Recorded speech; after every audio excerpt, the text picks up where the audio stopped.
Last year, people who put Christmas on their credit cards went into debt an average of $1,003 each. And even worse, 65% of the people who went into debt didn't plan on it. They got carried away with Black Friday shopping or other things, sales that went on, and they just went a little bit too overboard. Now, oftentimes we talk about how long the Christmas shopping season has become. It seems like every year, earlier and earlier, the sales begin. I mean, it used to be that Christmas specials started going the day after Thanksgiving, and then it was Thanksgiving Day. And now you get into October after Halloween and even early October. There are sales for Christmas stuff because retailers know that money is short, and they're trying to get as many people into their doors to buy their products as they can. But this kind of creates a frenzy in our mind. It creates a sense of, I need to buy it now so somebody else doesn't get it. And you see what happens on Black Friday, where people literally get into fights with each other over stupid toys. Like adult people, grown human beings, are fighting over children's toys. So the Christmas shopping season seems to get longer and longer and longer. But not only does the shopping season go on, but also the average person who goes into debt will still be paying off their Christmas into April, many months after the fact. But it gets even worse. Some people think that it would be awesome if we had Christmas every single day. And Americans have found a way to make that happen. And that doesn't have to do with listening to music, Christmas music, all year round. 24% of millennials, which are people my generation, 60% of Generation Xers, which is a generation above me, are still paying off debt from last Christmas, a year after the fact. It's the gift that keeps on taking. So let's face it, Christmas has gotten a little bit too fat. It's gotten too fat on our wallets, with all those bills coming in the mail, the credit card statements that remind us how much debt we have gone into. It's gotten too fat on our calendars with the kids' programs, with all the family dinners that you have. You have all these relatives, you have to go to their dinner, or else somebody's going to get offended that you're not there. So you have to do it. So you have all these calendars, dates set aside on your calendar. Christmas cantatas, which December 15th, you must be here. All sorts of things that go on in the Christmas season. And let's be honest, some of us overdo it at the dinner table around Christmas time with all those dinners that you have for your family, and our waistlines take a hit too, and we start to look more and more like Santa. And so the epitome of our Christmas problem seems to be Santa. I mean, he embodies it to a T. This lovable figure who flies around each Christmas, and he gives our kids way too many gifts. He spoils the snot out of our kids. And on top of that, he eats about 6 billion cookies in one night, guaranteed to put him in a diabetic coma until next November. Okay? You want to talk about obesity? Look at Santa. But what if I told you that Santa didn't start off that way? He didn't start off as who he is now. But instead, he started off as a skinny preacher who helped kids in need. And what if I told you that we could actually help people experience God's love by sharing the story of Santa here in church?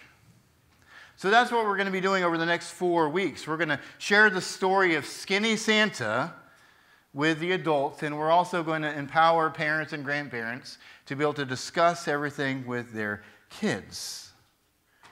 So let me be clear also, that when I mean that we're going to be sharing the story of Santa with the kids, what I mean is that we're going to be sharing the story of Santa before he gets to the North Pole, because he didn't always live there, right?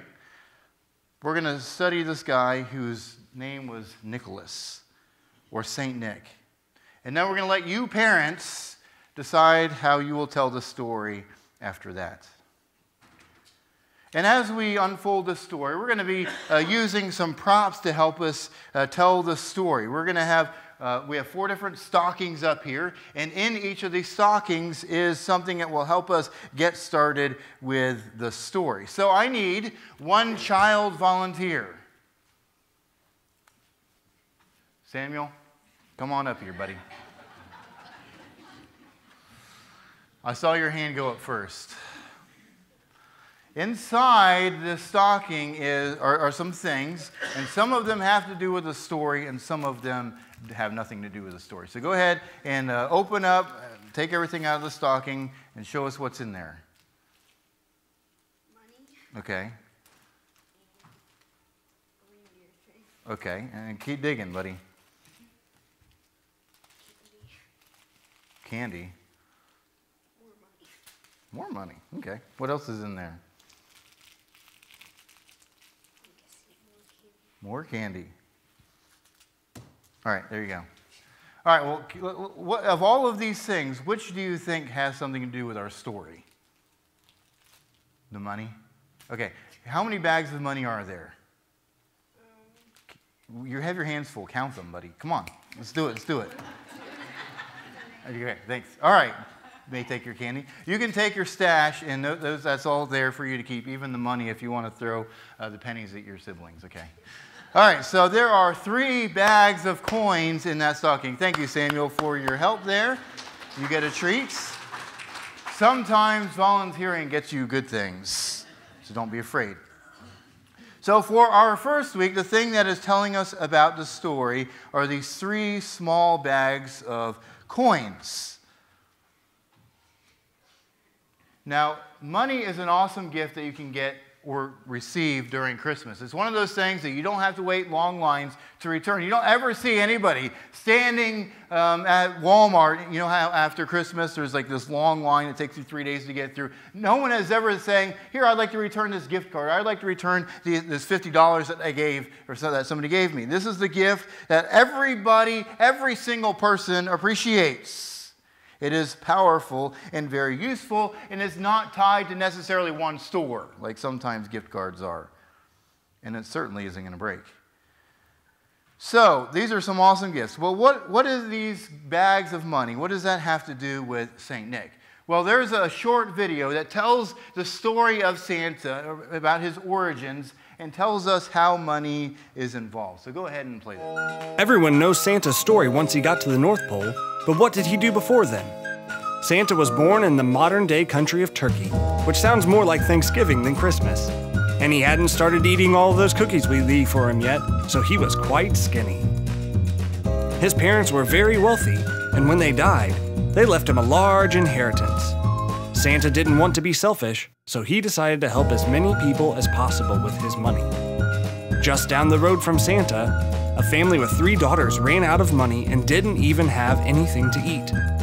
Their only hope for the daughters to stay alive was for them to get married, but they didn't have the money to do so. When St. Nick heard about this family, he knew he had to help, but he wanted to do it secretly. So on 3 different nights, while the family was asleep, he went by their house and threw a small bag of gold in the window that was enough for each daughter's wedding. But on the last night, the father stayed up to see who was giving the gold to his daughters. When the bag of gold came in the window, the father ran out and chased down Santa, tackled him, thanked him profusely, and praised God for saving his daughters' lives. But that's not all. Rumor has it when Santa threw one of the bags of gold through the window, it landed in one of the daughter's socks that she had drying by the fireplace. That's how Santa got his start delivering gifts into people's stockings at night.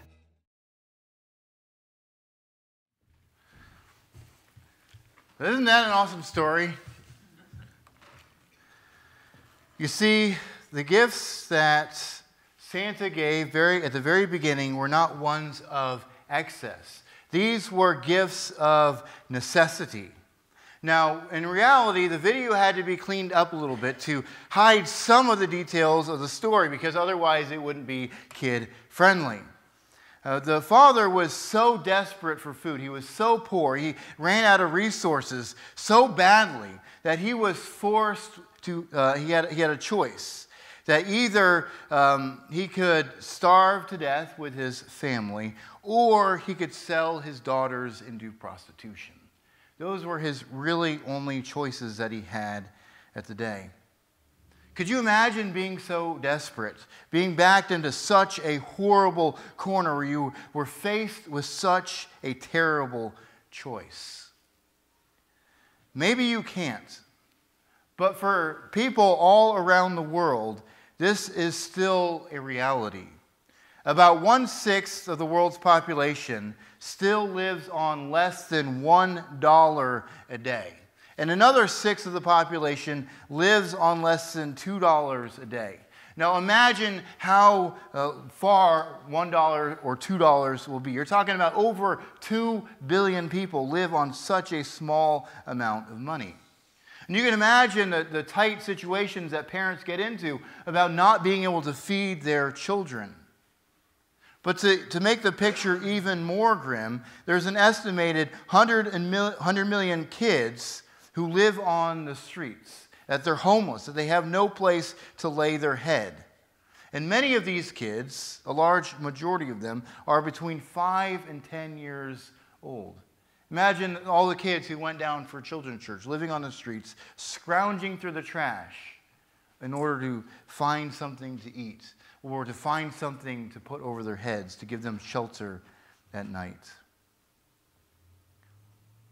Here's a picture of a little boy from Kenya. He is one of the kids. His name is Jonathan. He's one of the kids who lives on the street.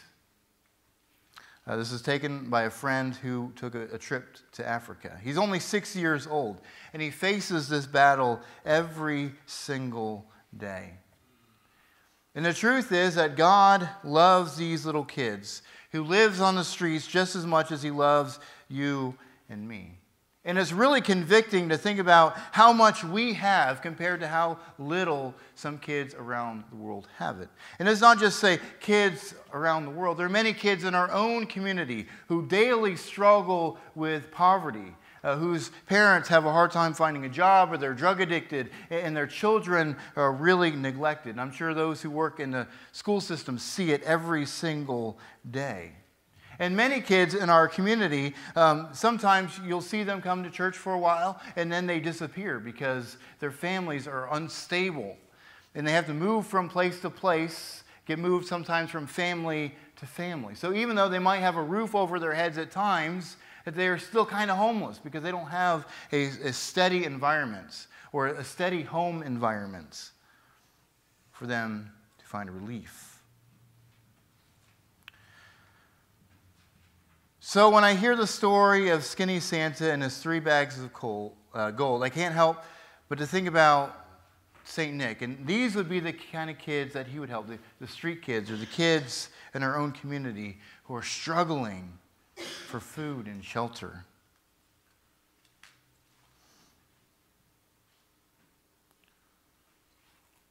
And I'm more convinced than ever that sometimes we need to be a little bit more frugal with the gifts that we give. Go a little bit more skinny on all the gifts that we buy so that we can be more prepared to help kids who are in need. And oftentimes we get things backwards. Most of the time, kids ask, what will I get for Christmas? Or what do you want for Christmas? And we expect to receive things instead of give. So instead of asking, what will I get for Christmas, really we should be asking, like St. Nicholas, what can I give for Christmas? And so Santa's example of using his wealth to give these 3 girls in their time of need inspires and challenges us to do the same thing, to use what God has given us to help other people. But as you think about this 3 bags of gold, we really can't help think about another story where there were 3 different gifts given. The first gifts that were given that first Christmas morning. That involves the birth of our Savior, Jesus, and really wasn't Christmas morning. If you notice, there are some people missing from our nativity scene, and that's because the wise men wouldn't have arrived to see Jesus many months later. But still, that is who we're talking about. The wise men, or the magi, who came to give gifts to Jesus. Now, we commonly think that there are three wise men because there are three gifts, but the Bible doesn't say that.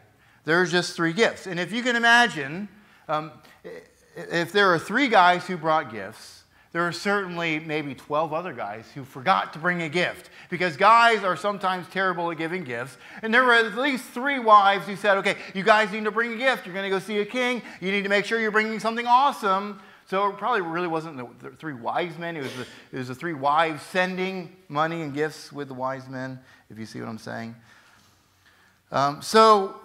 We're reminded about the story of the wise men, or the magi, who went to visit Jesus after he was born.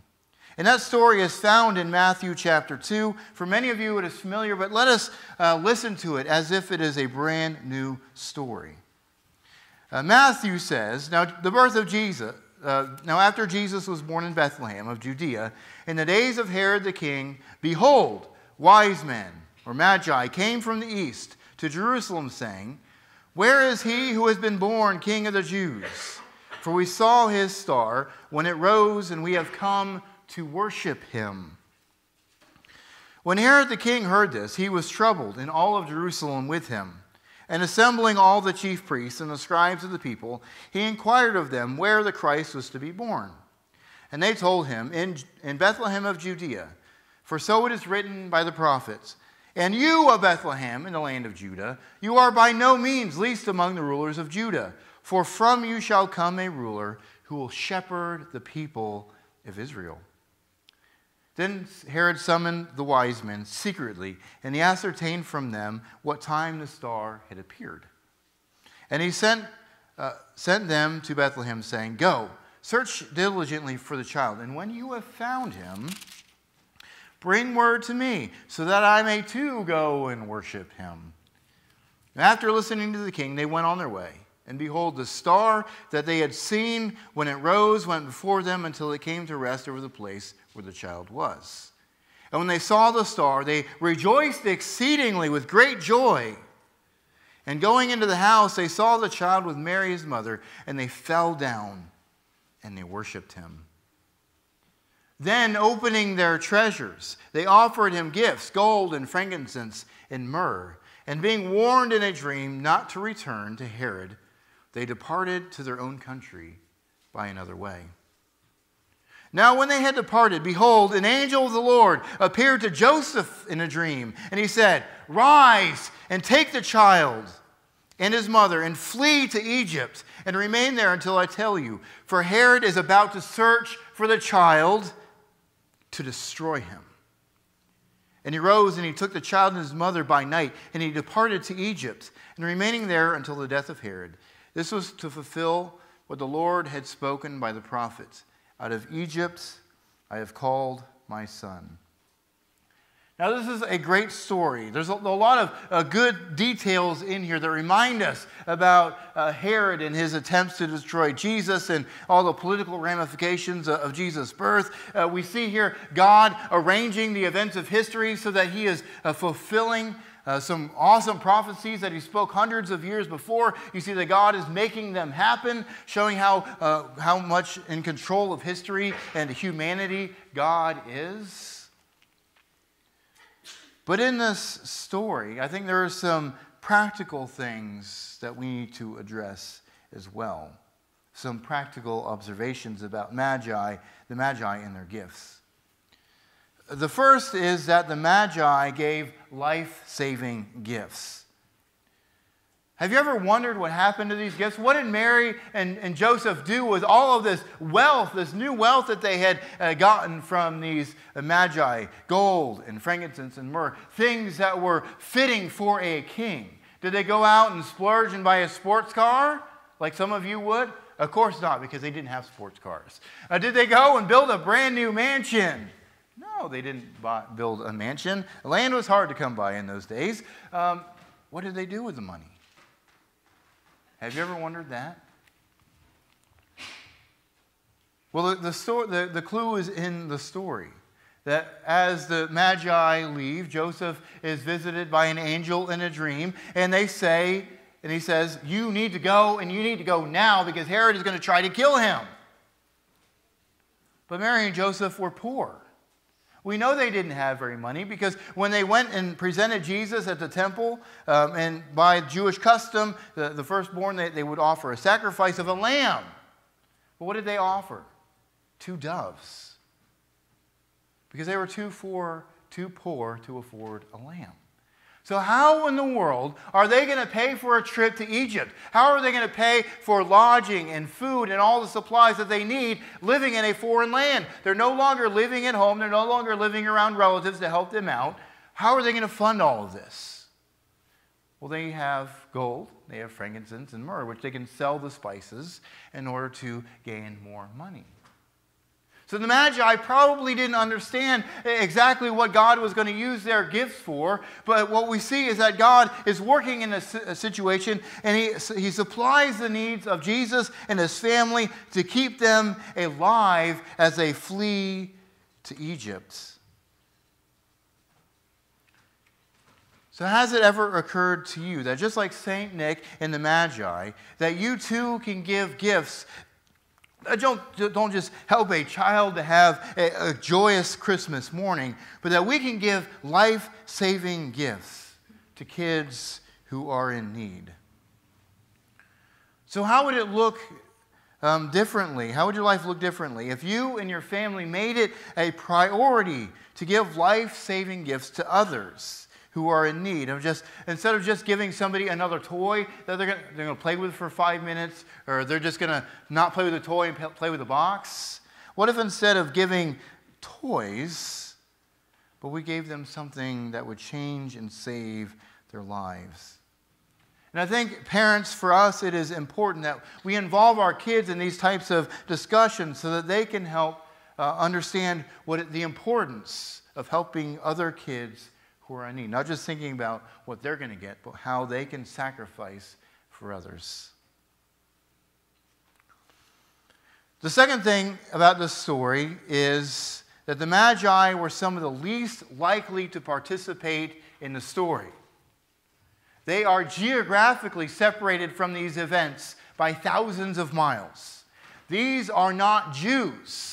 These are people who may have been more closely associated with Zoroastrianism and Eastern mystical things rather than Judaism. Now, they have some kind of understanding of the Jewish laws and the Jewish prophecies and all that, but that is more along the lines of them just becoming more and more knowledgeable about all sorts of different things. These were very smart, scholarly people who were interested in learning about all sorts of things. But they weren't Jews. These would be non-Jews. They were very limited in their knowledge of God. They worshiped somebody else or other gods other than the one true God. These people were astrologers and astronomers. They looked to the stars in the heavens for their guidance rather than the one who made all of it. These guys are the ones who you would more likely see them publishing the horoscope in the newspaper rather than coming to worship God. And yet God used these Gentiles from thousands of miles away to do great things in the life of Jesus. And I suppose many of us think that, man, we are the least likely people that God could use to do great things. That I am nobody special, that I don't have a whole lot of wealth, I don't have a lot of great gifts, I'm not living in a place where I have great political connections or great abundant resources to do great things in my life. But yet all of us are here today. We're here to learn from God and be challenged by God to do great things, no matter who we are, no matter where we come from, no matter what our family backgrounds are, or no matter what our economic situation is, that God can use us for His glory to help other people know who He is. All of us can help somebody else who is in need, especially thinking that most of us make more than $2 a day. Certainly we can help somebody in need. And the third thing that we see here is the Magi didn't understand how greatly their gifts would be used. They were simply coming to honor Jesus, born the King, and they were bringing gifts that were fit for a king. They would have no idea just how important the gifts that they would bring would be. They had no idea that they would be life-saving for Jesus. Now, they were smart people. They might have put two and two together. They might have thought, oh, Herod's trying to kill this boy. Maybe his parents can use these gifts to get out of town. They might have thought about that. They might have contemplated on their over 1,000 miles journey home. But they really had no idea what God was going to use their gifts for. And so sometimes we don't know exactly the impact of the things that we can do for other people. A small word of encouragement can help somebody escape the grip of suicide. Or a small gift can help a child know that somebody does love them, and it can change the course of their lives. So even sometimes the smallest, seemingly insignificant thing can do great things. And so this year, I want to challenge all of us to participate in a fun Christmas challenge that maybe God can use to do great and amazing things. That as we come together to do this challenge, that God will help children who are in great need. And I hope that our hearts will are going to be moved as we talk about children who are in need, as we hear their stories, as we see it with our own eyes and see the depth of the poverty and the desperation that are in their lives. Now, in the week before Jesus was crucified, the other end of the story, in Matthew chapter 25, we have this picture that Jesus gives this parable, this story about what it's going to be like on the day of judgment when he returns to the earth to judge the living and the dead. In verse 34, Jesus says this: "Now the king will say to those on his right, 'Come, you who are blessed by my Father, inherit the kingdom prepared for you from the foundation of the world. For I was hungry, and you gave me food. I was thirsty, and you gave me drink. I was a stranger, and you welcomed me. I was naked, and you clothed me. I was sick, and you visited me. I was in prison, and you came to me.' Then the righteous will answer him, saying, 'Lord, when did we see you hungry and feed you, or thirsty and give you drink? And when did we see you a stranger and welcome you, or naked and clothe you? And when did we see you sick or in prison and visit you?' And the king will answer them, 'Truly, I say to you, as you did it to one of the least of these my brothers, you did it to me.'" So whenever we do something for the least of these, for people who are most in need, Jesus sees it as if it is something that is being done for him. So as we think about making sacrifices, as we think about helping children around the world and in our own community who are in need, Jesus sees that as something that we are doing for him. As if it is baby Jesus, or it is a toddler Jesus, or it is teenage Jesus who was struggling and in need, and we're coming alongside him to help. And so we are calling this challenge the Skinny Santa Challenge. And here is what we are talking about. This is divided up into 3 different parts. The first one is this: to share skinny. The first gift that we want for us to give is to share skinny, to share the story of St. Nick with your children, with your grandchildren, with your neighbors, with your coworkers, whoever that you run into. People who need to hear the true story of Santa Claus before he got to the North Pole. And as we look at this story, it is hopefully going to compel us to change our lives, because it's not just about Santa, it's about who St. Nick points us to. And this story is going to challenge us to make sacrifices so that those who are without can have what they need. So invite your friends, your family, your neighbors to come hear the story of St. Nick and hear the story of Jesus so that their lives and their eternity might be changed. And really, the truth of the matter is that a lot of people are recognizing that back in the day, Easter used to be the holiday that a lot of people got together and made sure that they went to church. But culture has kind of been shifting away from that, where people are more likely to be going to church at Christmas time, which we've always known that there have been CEO Christians, Christmas and Easter only. But the emphasis is more and more getting towards Christmas. So this is an excellent opportunity to invite people who are searching, who are seeking, who are wanting to connect with nostalgic feelings of their childhood, of the Christmas story, that we can invite them to hear the story of Jesus and also be challenged to make sacrifices for those who are in need. So invite your friends, invite your family, invite those who need to hear this life-changing story. But also, there's something interesting going on. This whole series is a collaboration between many different churches and many different preachers across the country. And there is a website that has been put together, skinnysanta.org. And each and every week, the videos, the fun little videos that we're putting up here, they're on that website.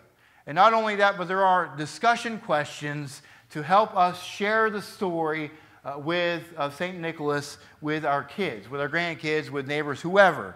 There are going to be discussion questions and all sorts of different things posted every week. So they're going to be up there today of all the different things, and we'll post links to our Facebook account and all that kind of stuff so that you can get to it. Okay, so use those to help your children know the history of who Santa Claus was and is, and so that we can challenge them to live skinny themselves and sacrifice for other kids as well. The second part of the challenge is to go skinny. We challenge you to go skinny on gifts for each other so that you can help people in need. Now, I know some of you are really prepared, and some of you have already done all of your Christmas shopping. Shame on you, because you make me look bad, okay? But I challenge us to really think about how many gifts we buy or how much we spend on gifts, and decide to cut back a little bit and make sacrifices for others, and not just say, okay, I spent so much money, I'm going to give some to kids. I want us to practice trimming back, cutting off the fat a little bit so that we can be ready to help kids in need. It's a challenge, something that we have to work on to do so that we can be more ready to be generous to kids who are in need. But really, when you think about it, as we discuss this with our kids, as we share the story with them, when you think about our kids, we think sometimes that kids can be selfish. But really, kids are wired still at this young age where they are innocent and they are very generous. And yes, they have times when they're selfish, but oftentimes they are so generous and willing to give and sacrifice for others. So let's challenge them to do so. Now, I know some of you have already gotten off to a good start by making sacrifices for other kids. We have packed a bunch of shoe boxes. We have bought presents for the Christmas tree lamb things back there for those kids who we can bless with presents. Now, I do see that there are still 3 lambs left, so this would be a great opportunity to cut back some of your own spending and buy presents for one of those 3 kids back there. So I'd like for those to be gone today. But also challenge us to do something a little bit different beyond what we have already started with. As we leave today, I want to give each family a little red card, a little bit red envelope. There's nothing in it yet, but I want us all to change that. I want us to think about how we can trim back some of our Christmas spending, and what we don't spend, what we normally would spend, let's put it in an envelope and bring it back here on the 24th, Christmas Eve, because we're going to do something special with it. Now, here's what I'm thinking. If you know somebody in the community who has a great need, and you would like to take the money that you're going to put in the envelope and help them with the Christmas season, you can do that. That is one option. But the other option is where we can help, we can partner with somebody from our own congregation who is trying to bless kids who are in need themselves. And so this is what I'm thinking. We have Vivian Swisher's daughter, Maggie, is living in Detroit. And she is partnering with an organization where she can receive children on a temporary emergency basis, where these kids are in a household where they're struggling with money or they're struggling with something, and instead of the kids being put in the foster care system, which can be traumatizing and all sorts of crazy things can go on, that they are placed with Christian families or Christian homes where they can be taken care of on a temporary basis. But the thing is, Maggie doesn't know exactly how much it's going to cost because it's kind of sporadic and random, and needs vary. And so what we want to do is collect some money so that she can have a pool of money that she can, if children are placed in her care, that we can be able to provide for them. Now I want to read, though, she wrote a little bit about what exactly she is doing. I want to read some of this so it is absolutely clear what we're trying to do. She says this: after prayerful consideration of my options, I felt God was asking me to step out on faith with an organization called Safe Families. The organization is about the church coming around struggling families within the city and walking out a true biblical model of community by offering child care to families in need in an effort to prevent family separations through foster care. An example that she gives is that maybe the paycheck is running low, there's not enough food for groceries. A family in need may call and ask somebody to take their kids for 2 weeks until their next paycheck comes in. Or if there's in a situation where if the kids don't get out, that their parental rights can be terminated, that they can be placed with somebody else until the home situation improves and the parental rights or guardianship is not revoked. But she also says, unlike state programs, the organization is unable to offer financial compensation to volunteering households. I have the calling, I have the space, and I have the heart, but I don't have the finances to entirely cover the costs, such as frequent travel to schools out of my district, extra groceries, and child care during the 2 hours I'll be working while a child is out of school. So this is an excellent opportunity. We have somebody gone from our own congregation who is out there helping kids who are in need. And we can come alongside of her and help her with this great ministry she's involved with. So sacrifice some money, put it in the envelope, and either help somebody in the community in need or bring it back here on the 24th, and we can set it aside for her to use. And here's the third challenge: to live skinny. Now, it's a great thing to take 1 month out of the year and trim off some fat and to pull back on our spending. That is an excellent thing. But what if instead of just going skinny for 1 month, we went skinny throughout the entire year? That we carved out some money out of our own budget so that we could permanently, on an ongoing basis, help out a child who is in need. Now, we can do that in several different ways, and I challenge you to be creative with this. One thing that I suggest would be an awesome thing to do is, as a congregation, we have helped out a mission in Africa called Hippo Valley Christian Mission. The guy who runs it, his name is Al. He is a great servant of God, and he has made known that they have several different sponsorship opportunities where people can partner with them and sponsor different children, either through their orphanages or through their school. So you can help children who are, to help take care of needs in the orphanage, or to help fund education, which they see as a real need, where they can bring young kids along and teach them and pay for their education, and also gear them towards being leaders in the church. It's a really interesting program that they have. So I can help you get in contact with them, give you information to sponsor a child on an ongoing basis through that ministry. But also, I know that there are kids in our own community who have needs, that maybe you can work out some way to help children in our own community, whether it's through mentoring, or some of you who do foster care or adoption. Maybe you know somebody who's doing that and you can help them, come alongside them and help them. Or come up with some other opportunities where on a regular basis you can help children who are in need. So one of the greatest things about Santa, the story of Nicholas from Myra, the story of St. Nick, even after he gets to the North Pole, is that Santa loves kids. And every kid, unless they're 2 years old, we saw 2 years and younger, they seem to cry when they get near Santa. They still like to see Santa, but he scares them for some reason. I don't know. But most kids absolutely love Santa.